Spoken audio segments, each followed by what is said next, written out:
Law makers ਆ, ਉਹਨਾਂ ਦੇ ਦੁਆਰਾ ਜਿਹੜੇ ਅਨਡਿਟੈਕਟਿਡ ਜੈਫਰੀ ਐਪਸਟੀਨ ਦੀਆਂ ਫਾਈਲਸ ਆ, ਉਹਨਾਂ ਨੂੰ ਦੇਖਿਆ ਜਿਹੜਾ ਉਹ ਗਿਆ ਹੈਗਾ ਆ। ਉਧਰ ਐਪਸਟੀਨ ਦੇ ਅਬਿਊਜ਼ ਦੇ ਸਰਵਾਈਵਰ ਵੀ ਮੈਕਸਵੈਲ, ਜੋ ਕਿ ਇਸ ਟਾਈਮ ਕਲੇਮੈਂਸੀ ਦੀ ਗੁਹਾਰ ਲਾ ਰਹੀ ਆ ਵੀ ਮੈਨੂੰ ਮਾਫ ਕਰ ਦਿੱਤਾ ਜਾਵੇ, ਉਸ ਤੇ ਵੀ ਉਲਟ ਬੋਲੇ ਆ।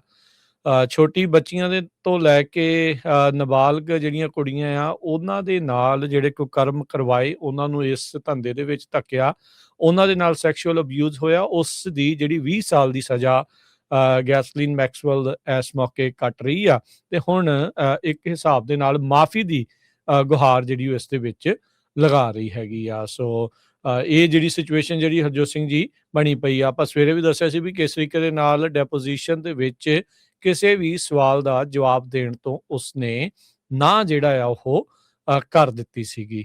ਸੋ ਉਧਰ ਲਾਅ ਮੇਕਰਸ ਨੂੰ ਜਿਹੜਾ ਕਹਿੰਦੇ ਵੀ ਮੌਕਾ ਜਿਹੜਾ ਉਹ ਮਿਲ ਰਿਹਾ ਆ ਵੀ ਭਾਈ ਵੀ ਜਿਹੜੀਆਂ ਅਨਰਿਡੈਕਟਿਡ ਆ, ਜਿਨ੍ਹਾਂ ਦੇ ਉੱਤੇ ਜਿਹੜੀ ਕਾਲੀ ਸਿਆਹੀ ਨਹੀਂ ਮਾਰੀ ਗਈ ਹੋਈ, ਉਹਨਾਂ ਨੂੰ ਜਿਹੜਾ ਉਹ ਦੇਖਿਆ ਜਾ ਸਕੇ। ਸੋ ਇਹ ਇੱਕ ਵੱਡੀ ਜਿਹੜੀ ਉਹ ਗੱਲਬਾਤ ਹੋਵੇਗੀ।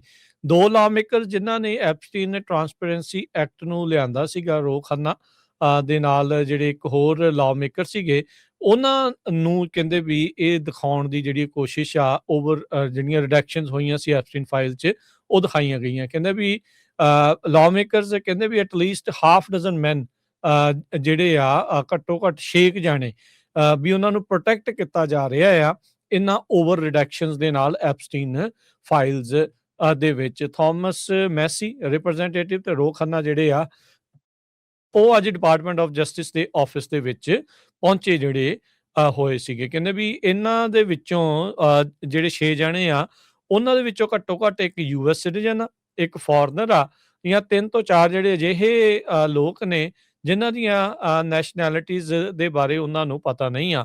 ਓਬਵੀਅਸਲੀ ਇਹਨਾਂ ਨੂੰ ਨਾਨ ਡਿਸਕਲੋਜ਼ਰ ਐਗਰੀਮੈਂਟ ਦੇ ਤਹਿਤ ਹੀ ਇਹ ਸਾਰੀਆਂ ਚੀਜ਼ਾਂ ਦਿਖਾਈਆਂ ਗਈਆਂ ਹੋਣਗੀਆਂ, ਇਸ ਲਈ ਉਹ ਕਿਸੇ ਦਾ ਅਜੇ ਨਾਮ ਜਨਤਕ ਤੌਰ ਦੇ ਉੱਤੇ ਨਹੀਂ ਲੈ ਰਹੇ ਹੈਗੇ।